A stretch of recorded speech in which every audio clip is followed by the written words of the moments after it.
All right, so now we get into the potentially controversial part of this video. So I'm going to approach this from a variety of perspectives. They're going to kind of intertwine in some categories. So I will lay out what I want to address topically. And then, like I said, there might be a little bit of weaving in and out here, but I'm going to try to stick to each topic individually. And some of these have a lot of factors and a lot of things to cover for short-term and long-term, as well as pros and cons. Please understand, I'm just trying to present for you the information so that you can learn to be more effective, or you can be prepared to be more effective. So the key topics here of what has come out of the upcoming political changes are going to be around tariffs and taxes, the formation of DOGE, the Department of Government Efficiency, immigration changes, and then also significant military changes. I will touch on maybe some optionals as well, depending on the time, around entitlements and some other things in that regard. But I feel like these are kind of the key big four that have a lot of sub things to discuss. And so, like I said, this will probably be broken up into a part 1 and part 2, especially since we're already almost 25 minutes in. Maybe might even bleed to more parts than that. We shall see. So the first one is going to be the biggest lump of this entire discussion, I imagine, which is going to be tariffs. So let's start at level 1 here. What is a tariff?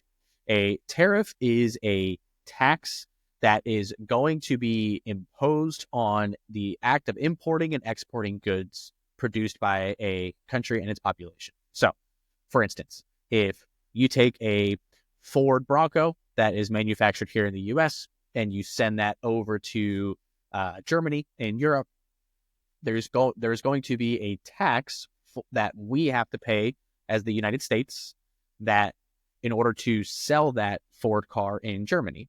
Now, at the moment, the current automotive import tax in this exact scenario is on average 8%, but most of the time it ends up actually being about 10% because it's 10% on completed vehicles, and then it's a different percentage for like parts and maintenance and things like that. So that's where the average ends up being 8%.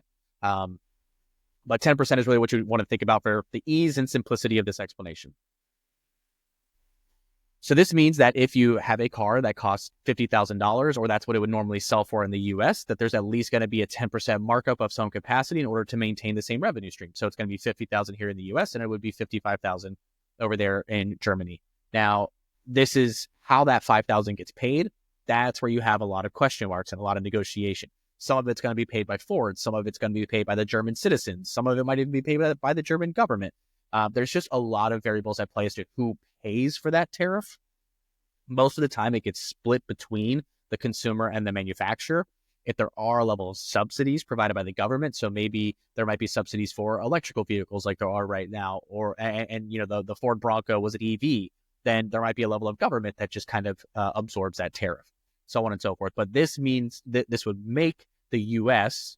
more money in this instance because Germany is going to have to pay that $5,000, and then how that gets spread from the German government between the citizens and Ford is the question mark. But we would in turn bring more revenue into this country because of that 10%. Sorry.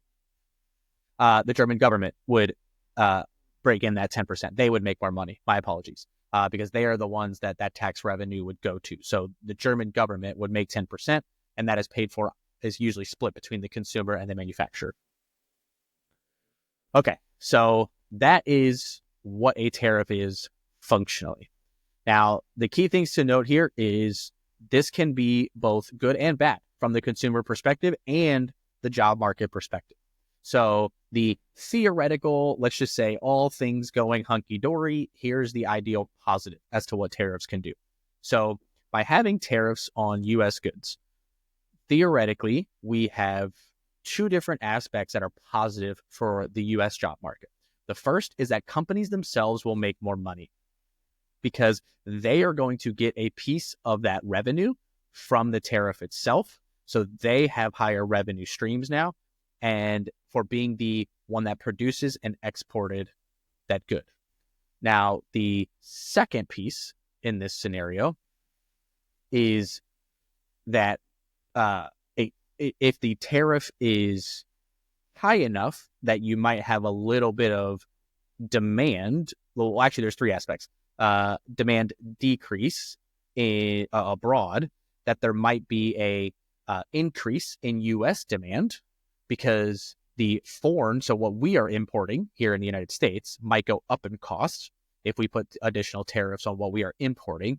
And then now you look at what your $50,000 gets from a U.S. made vehicle versus what your $50,000 gets from a Japanese made vehicle.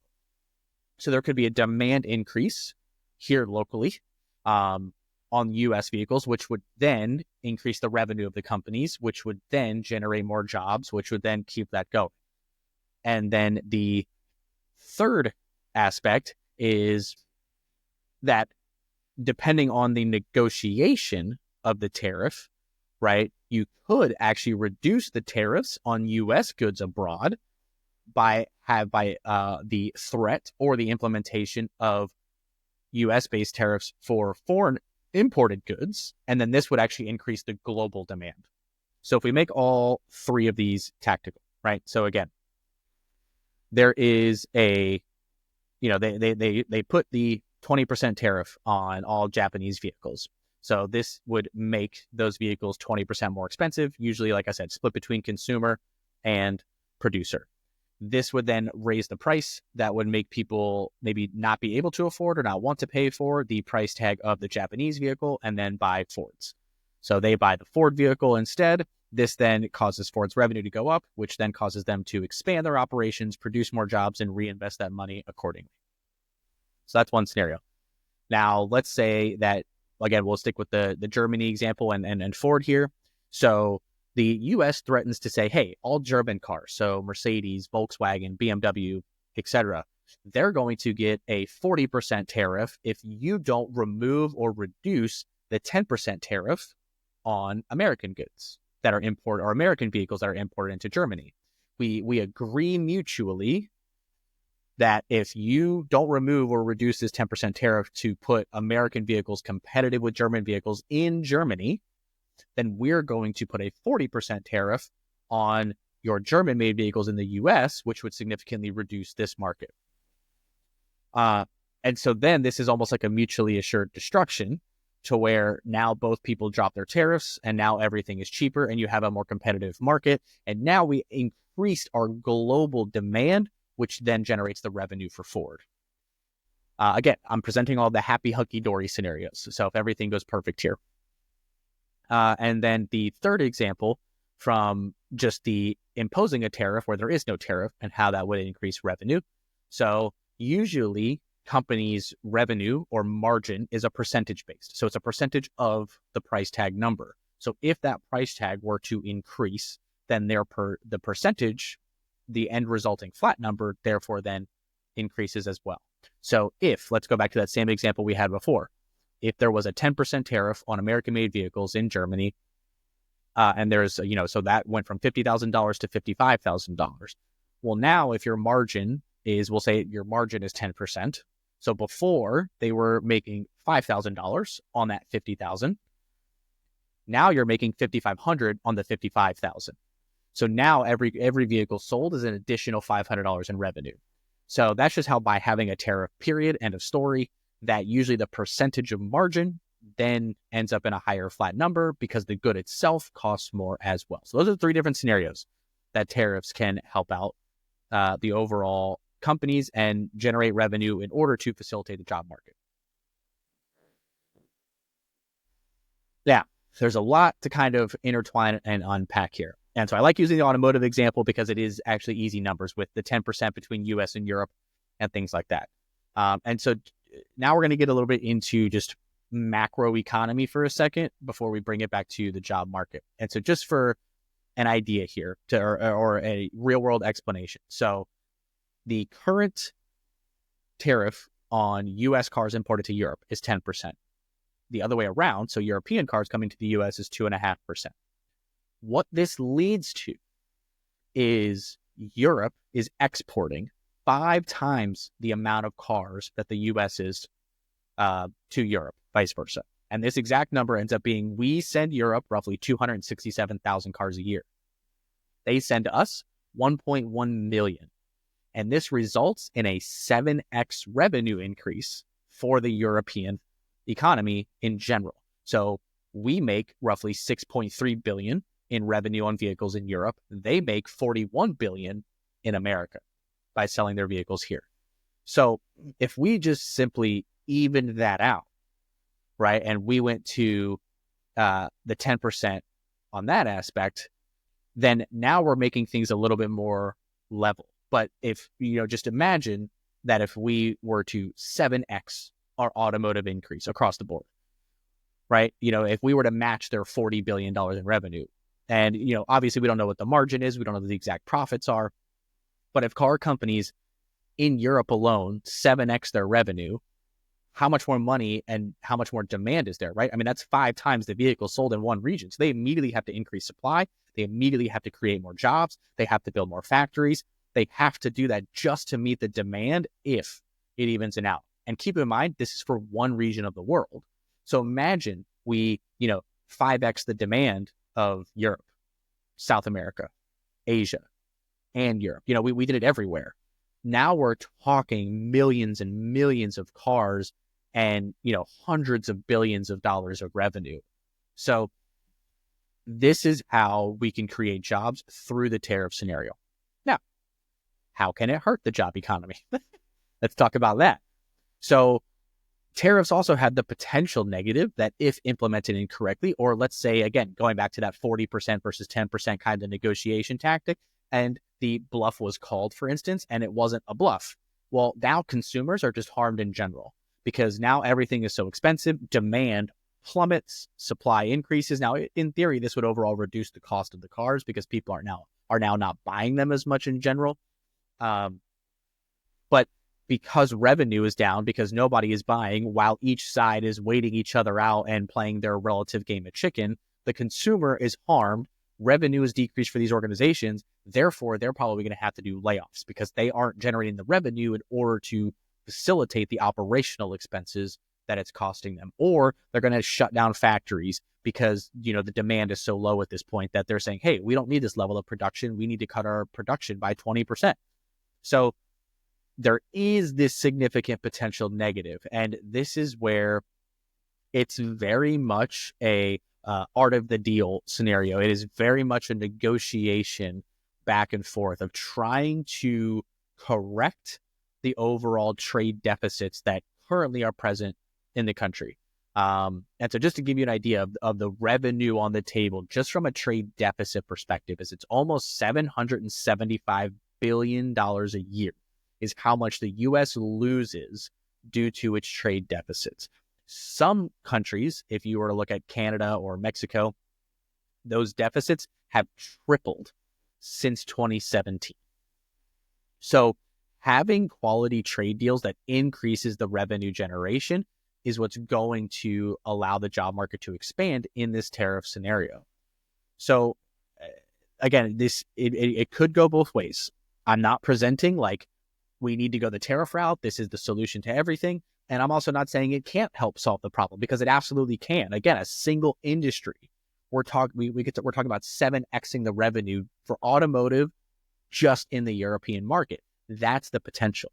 If we made up $775 billion every single year, how many jobs is that? How much company expansion is that if that were to be reinvested? And, again, I know I wanted to kind of separate a little bit tariffs and taxes, but to just give a tax example, I know this is not money savings, but that this is actual revenue generation. But if we go back to the previous round of Trump tax cuts, there was an after the fact study done in 2018 or 2019, I believe, by the Bureau of Labor Statistics, and companies reinvested 20% of the tax cut savings back into the organization, specifically for workforce and technology. So if we were to, again, make up this $775 billion, 20% of that is going to be roughly $155 billion. How many jobs is that? How many people is that hiring? How much expansion and manufacturing is that? So that can be the true power. And that's assuming they stick to that 20% again, right? It could be 30, it could be 40, it could be 5, it could be 2, it could be 0. So they could just take it to line their pockets. Again, there's a lot of variables at play here, but understanding the potential and being prepared for both the good and the bad is going to be key here. And I think that if we break this down to short-term, long-term, I think that it depends on how the negotiations go. That's really what this boils down to. Because if the trade negotiations are put out there, and let's say that, the threat of tariffs overall reduces tariffs, then, from the goods that we are importing, then we actually kind of get the best of both worlds. Very quickly, costs come down because manufacturers aren't paying these taxes, aren't paying this, potentially unnecessary fee that is just artificially making things more expensive. So now your day-to-day living becomes cheaper because that tariff doesn't exist on what's being imported anymore, and vice versa. Now American products are also competitive more globally because they aren't having, an outsized tariff like they do now, for instance, in automotive, where it's 4 times higher of a tariff in Europe for a US car than a European car in the US. So now the demand globally increases. And so again, this would increase demand, increase revenue generation, increase expansion and supply, and create jobs and really get these things flowing. So it really depends on how those negotiations go, that if people are reasonable and come to a conclusion very quickly, then we could see reduce of goods come down very quickly, which is a win-win for the job market, because now your salaries go farther. Those 3 to 4% raises predicted by the BLS goes farther. And now jobs are increasing as well because global demand for the products and services and goods produced in the US are also increasing. So we got a win-win-win across the board. But like I said, the downside, negotiations don't go well. Then you potentially have a game of chicken where just everything is more expensive for an unknown period of time until someone caves on the game of chicken. It could also never cave. So then the long-term benefit is, so short-term you see prices go up because literally it is more expensive for the goods to be sold in the US. It also could be more expensive for the US goods to be sold globally. So if we go, ultimate negative, it's that, right? So now everything you have to buy on a day-to-day perspective is more expensive. Globally, demand for US goes down. And so now you have a double demand loss because domestically you don't have the money, or your money doesn't go as far. So you're not buying as much. Globally, demand is down because it's more expensive and the money doesn't go as far. So it goes down. Now you have the significant drop from the workforce reinvestment and revenue perspective that there's going to be mass layoffs and industry changes as well. So again, this is a double-edged sword, and it's going to depend on how those negotiations and implementation go as to how this is going to affect the job market. And just to kind of how this also can go into an additional level of taxes. So one of the interesting things about the addition, because ultimately tariffs are a form of tax. So that's why I'm kind of lumping in other tax things and some intertwinings here together, is there has been talk of replacing all income tax with tariffs. And so this would be an interesting one. Because if everything, did get some sort of blanket tariff, but you reduce the income tax, then realistically, I actually think this ends up being a net positive for the job market. And I'll explain both the positive and the negative here. So how there would be the theoretical positive is, let's just say you did an even 1-to-1. So the average, salary and tax bracket, I think ends up being about 20% that people pay in taxes. And so if you just did a blanket tariff on all goods, 20%, and then you did a 20% tax cut. So now you have 20% back in your pocket. You don't have any federal income tax. So now you only actually lose the 20% on what you spent. So if you took that 20% that you now have back in your pocket, and let's just say you didn't spend any of it, you chose to invest 100% of it into the stock market, into crypto, into real estate, into gold, into a business startup, whatever it might be. It does not matter. Everyone actually kind of wins in this scenario because while, yes, like to some degree, your life is more expensive by that 20%, but now your money is growing. So you are building wealth over time, which then would allow you to spend more money over time. So short term, the economy probably takes a hit. But long term, because people were to be more wealthy, they actually end up being able to spend more money in the economy. And so in the long run, it would circulate and ramp up. Now, let's say it was split. You decided to spend the 10% and reinvest the 10%. So now the economy wins even more because you still have that long-term benefit of the 10% growth, but then you're also putting 10% more money into the economy from a demand perspective that people are willing to spend. So this is going to buy more goods, which is increasing demand, which therefore means companies are getting more revenue and have to reinvest to keep up with the increased demand by producing more supply. So the fact that you could selectively choose where your money goes, and it really allows for a true market determination of where this revenue goes and where it's invested, that's the potential positive from the job market perspective, that if you made that trade of tariff for income tax. If you end up with both, now we're back to that same double negative scenario I presented with tariffs in general, where you just have your overall demand plummeting because people's money isn't going as far, they can't buy the same goods, and they're continuing to be taxed, and they haven't realized anything in their pocket. So it's just a plummeting, spiraling demand if they retain both of these things. So it needs to be some sort of balance for the job market to lead to more demand and more job creation. And the other big tax change that has been discussed aside from the income tax scenario is the corporate tax rate reduction. So again, going back to the previous tax cuts that primarily went to the corporate level, it resulted in 20% of that money savings being reinvested. So there is talk of reducing the corporate tax rate even further from 21% to 15% at the federal level. And so again, this would lead to an immediate, let's take that standard 20% number because that's the best real world number we have in recent history. So that's actually applicable. We're not looking back 50 years for it. We're literally looking back 6 years for it. Taking that 20% and reinvesting of that 6% savings and putting it into reinvestment to the workforce and technology. And again, to use some real world numbers here, if you have a company that is worth, we'll just use $1 billion, right? They are taxed at 21%. Then now you're talking that's 210 million that they are paying in taxes, and that's going to drop to 150 million. So they just saved 60 million. 20% of that's 12 million. So a single $1 billion company now has $12 million to reinvest in technology and workforce. That's split 50-50. You got 6 million in jobs. If we break that down even further, $6 million in actual workforce and jobs, the average salary of somebody in the U.S. is $60,000. So I believe that would put you at, is that 10,000 jobs, 100,000 jobs? I believe that's 10,000 jobs. So it's for a single company.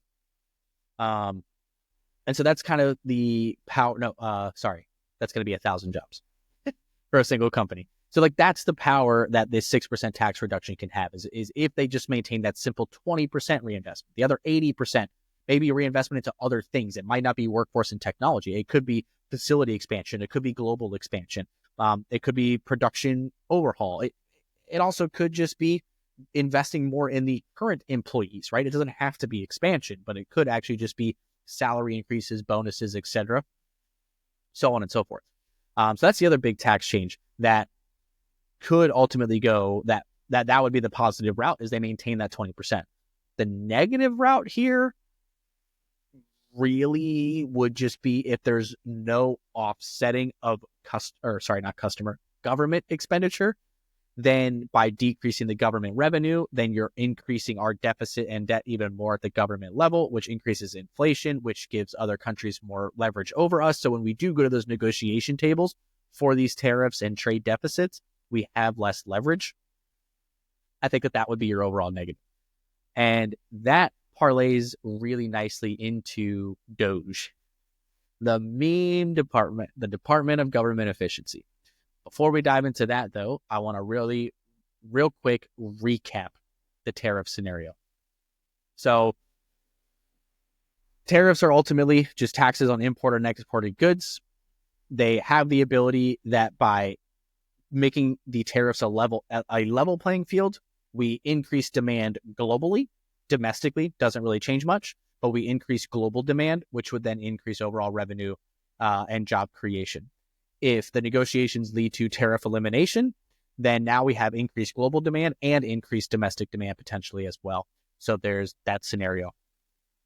If We then have the overall negotiation and implementation about how that goes. And there's a potential game of chicken that, bluffs are called, threats are made, and then that just leads to significantly higher costs for consumer. Demand plummets because everything is more expensive, wages have stagnated, etc. There's the income tax scenario where income tax could be abolished and replaced with the tariffs. That overall, I think that would be a net positive because you now get to choose where to selectively spend your money, and you only now get taxed on the goods that you buy. You are not blanketly taxed on all of the money you earn. So as long as you invest, save, etc., a percentage of this, the income tax elimination allows you to win over the tariff implementation scenario. Corporate tax rate going from 21% to 15% would result in significant job creation, theoretically, by maintaining the previous 20% reinvestment into technology and workforce that was done under the previous tax cuts done by Trump. Give me a second. I got to take a sip of water here, audience. I appreciate it. Okay. So the bad scenario I mentioned with the corporate tax reduction rate, as well as the income tax reduction, actually, no, that maybe not apply. There, the income tax reduction, if we were to eliminate that at the cost of tariffs, then actually the government would generate more revenue, or at least the same revenue, theoretically, so there isn't that same negative as there is with the corporate tax. Corporate tax potential negative is if we reduce the revenue going to the government and without offsetting any sort of costs by the government itself. So now we're just increasing the debt and increasing the deficit. And this is really what you saw underneath the previous Trump administration, is he was slowly starting to decrease government expenditure, but was not able to keep up his decreasing or really implement his strategies for the latter part of year 3 and year 4 for decreasing spending and while decreasing revenue. And this led to an increased deficit and increased debt, which overall the consumer still won and the job market pretty much won, but it really isn't something that's sustainable over the long term. So this is what leads us into talking about DOGE, the Department of Government Efficiency. So there's 3 main aspects to what DOGE is planning to do and what they have announced and how this can affect the job market. So they are talking about significant government layoffs and agency consolidation.